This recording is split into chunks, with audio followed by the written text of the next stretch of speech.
nggak melakukan? Jawabnya benar melakukan. Berarti kan sudah 2 keterangan saksi yang menyatakan ada potensi dugaan tindak pidana perzinahan. Nah, barang bukti yang gambar kemudian tetap dipakai sebagai petunjuk.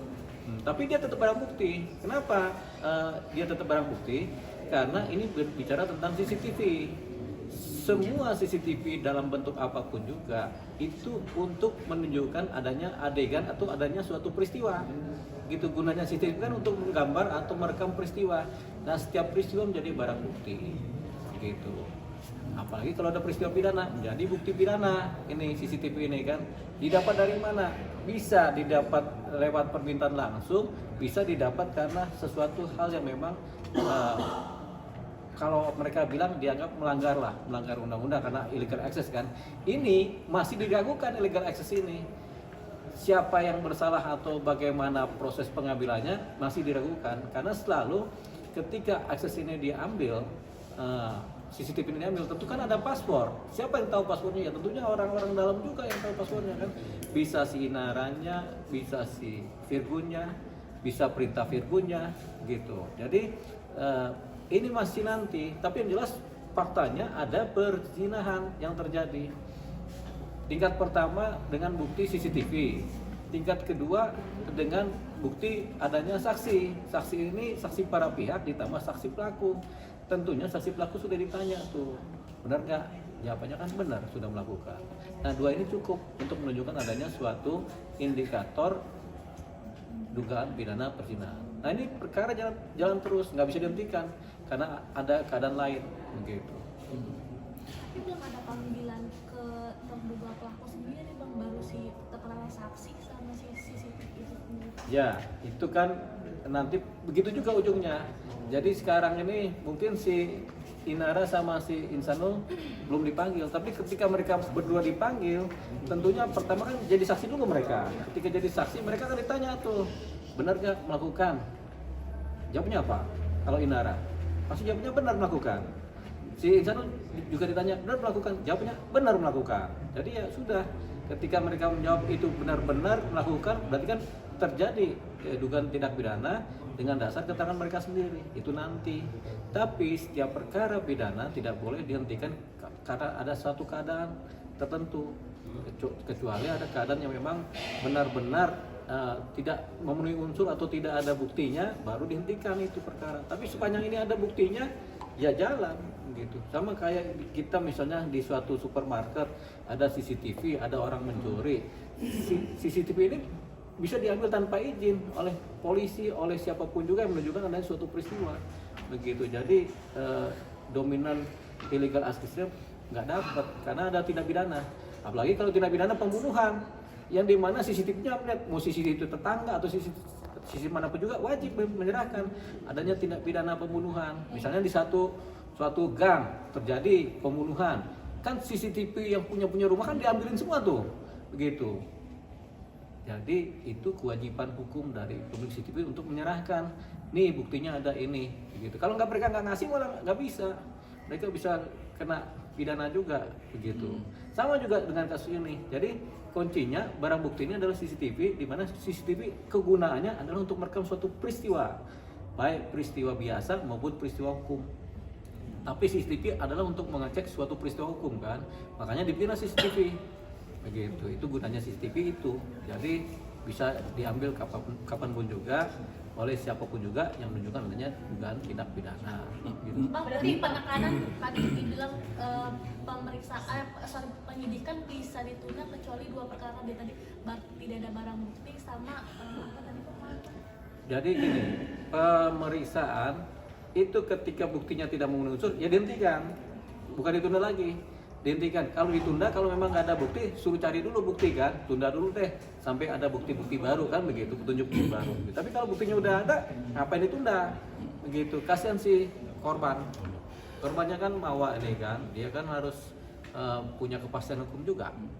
Bang, terkait mungkin yang untuk illegal access sendiri ini yang untuk para memberikan itu kan dibilang kan ada mencari keuntungan, apakah mereka juga tetap akan dijadikan? Tergantung itu illegal access seperti apa. Yang jelas illegal access itu ketika orang dengan sistem tersendiri, dengan hacker sendiri, kemudian mendapatkan data dari suatu posisi dunia digital kan, gitu, baik CCTV, baik handphone atau apa. Jadi itu yang disebut illegal access. Tapi kalau aksesnya dia bisa dapat dengan paspornya yang dikasih, berarti apa yang ilegal? Pasti ini ada yang ngasih passwordnya. Karena CCTV itu ada passwordnya, gitu. Pasti ada yang ngasih. Yang ngasih siapa? Yang tahu passwordnya siapa? Begitu. Apakah si Inara sendiri? Apakah dia pembantunya? Apakah Virgon sendiri? Ketika mereka sudah pegang passwordnya, berarti kan udah fair, saling tahu nih. Ini passwordnya memang diketahui oleh para pihak ini. Berarti kan boleh. Gitu. Berarti kalau untuk yang para pihak ini kan misalkan Virgon bang, semisalkan Ya. Virgon, kalau Virgon pun yang memberikan berarti dia bukan Ini bukan termasuk. illegal access, nggak termasuk. Begitu, karena Virgon sendiri yang menyerahkan nih, tolonglah dibukain, kan begitu. Jadi Berarti- atas kuasa. Berarti emang atas kuasa atau hak Atas ya? perintah dari Virgon. Keyakinan saya itu atas perintah dari Virgon itu, udah tolong dibuka deh. Karena untuk kepentingan publik juga, setidak-tidaknya kepentingan keluarga mereka. Keluarga mereka di mana nggak cuma Inara yang boleh tahu kejadian yang di rumah kan, Virgon kan di luar, dia perlu tahu juga kan. Tapi dia punya akses karena dia punya passwordnya. Dia suruh, dia punya pembantunya, tolong dibukakan. Itu legal. Itu legal. Legal. Tidak ada kata ilegal akses dari situ bang. Nggak ada, karena Virgon sendiri yang memberi perintah. Gitu. Nanti kan ketika ditanya, pembantu, siapa? Sopir, misalnya, Anda dapat password dari mana? Dari Virgon, atas perintah, sudah. Beres. Virgon ngasih passwordnya udah ini, udah dianggap sebagai legal access kan. Walaupun mereka bilang itu ada apa mencari keuntungan dari itu semua, apa itu termasuk Nah itu juga kita nggak tahu keuntungan seperti apa yang dimaksud itu kan. dijual beli apa di Emang ada jual beli? apa diminta untuk membayar gitu. Kalau kata mereka ini, kata Kata mereka grupnya. dari pihaknya Inara dan Nah itu kan harus dibuktikan. Insanul ini. Nah, apakah untuk jadi gini, rumah ini punya Inara dan Virgon, harta bersama. CCTV yang bikin Virgon dengan passwordnya dia tahu, Inara juga tahu, sama-sama bersama mengetahui. Berarti dua pihak ini secara legal punya hak terhadap CCTV dengan aksesnya kan. Tiba-tiba Virgon menyuruh salah satu anggotanya untuk mengecek CCTV. Apakah itu ilegal? Jawabannya tidak, itu legal.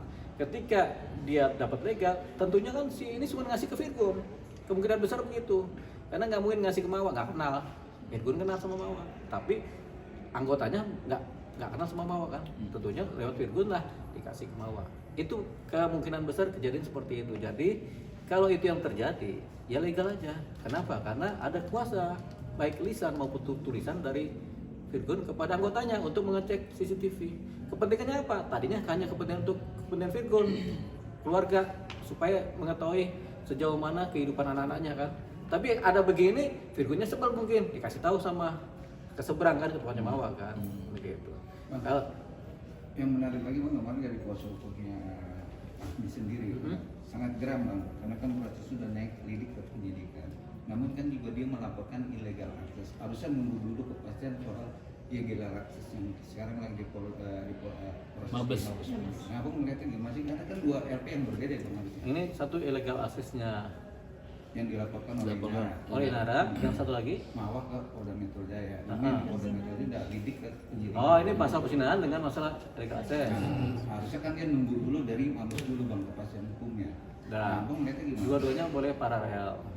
Mana yang terbukti itu yang dijalankan, mana yang legal itu yang dijalankan. Jadi dua-duanya berjalan. Jadi nggak saling menunggu. A melaporkan suatu persoalan, B melaporkan suatu persoalan. Ada katanya dua-duanya tetap dijalankan sampai kemudian ketemu mana yang benar, mana yang nggak benar. Gitu. Yang benar terjadi persidangan benar. Illegal access, apakah terjadi illegal access? Kalau memang didapat data bukan dari Inara, dari Virgon, tiba-tiba dia ngulik sendiri dengan hacker, itu namanya illegal access, begitu. Tapi ini kita tidak berbicara tentang handphone, alat elektronik, kita bicara tentang CCTV, di mana kegunaan CCTV adalah untuk menggambarkan suatu peristiwa, baik peristiwa perilaku maupun peristiwa perilaku menjadi peristiwa pidana. Ambil contoh CCTV, kalau ada peristiwa pembunuhan, nggak mungkin tunggu si illegal access segala macam, karena ada kewajiban hukum untuk membuat terang persoalan. Kenapa? Kasus pembunuhan adalah kasus publik murni, di mana setiap warga negara punya kewajiban untuk memberikan keterangan kan, termasuk CCTV. gitu. Nah, kasus perzinahan adalah kasus delik aduan, tapi punya nilai pembuktian juga secara pidana. Ya, tapi gunanya CCTV adalah itu untuk menunjukkan, menggambarkan, mencatat, merekam adanya suatu peristiwa, baik perilaku peristiwanya maupun perilaku peristiwa yang menjadi peristiwa pidana.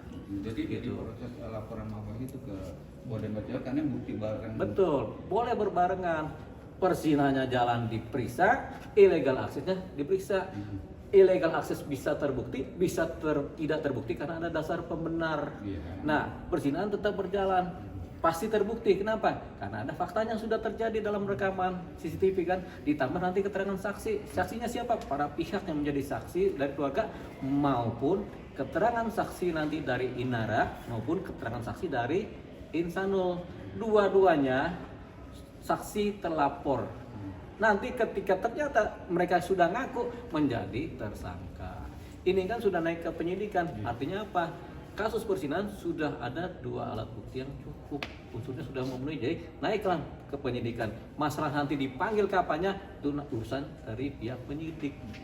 Bang, bicara soal tadi abang udah singgung tersangka gitu katanya. Apakah cukup dengan pengakuan misalnya Inara sama Sanul, iya kami melakukan ada di video itu akhirnya bisa membuat keduanya jadi tersangka gitu Bang? Ya kalau mereka dua-duanya ngaku, ya pasti jadi tersangka.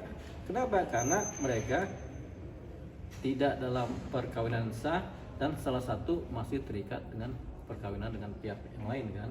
Jadi otomatis lah terjadi perzinahan. Ngakunya seperti apa? Ya ngakunya melakukan apa? Ya paling tidak melakukan sesuai yang ada di gambar-gambar itu kan. Seperti itu.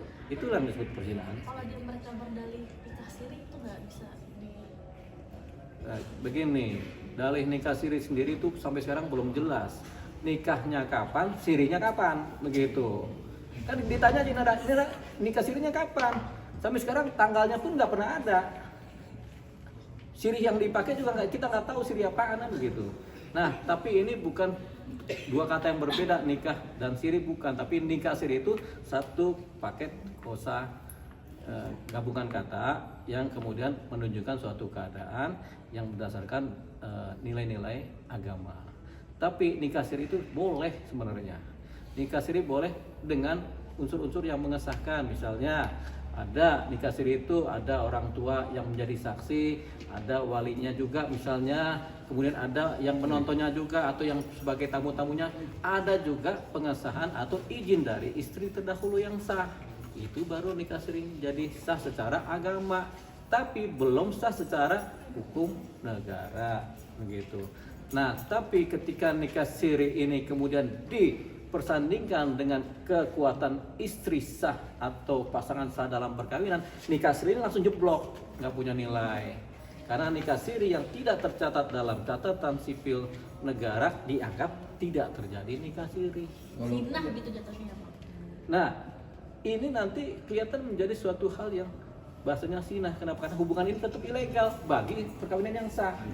Begitu. Karena ilegal tadi ya terjadi persinahan, apalagi kalau persinahannya dibandingkan dengan fakta-fakta perilaku di mana hubungan itu benar-benar kelihatan terjadinya jinah tadi. Jinah ini hubungan antara laki-laki dan pria dan wanita yang lebih dominan kepada keadaan hubungan seksual.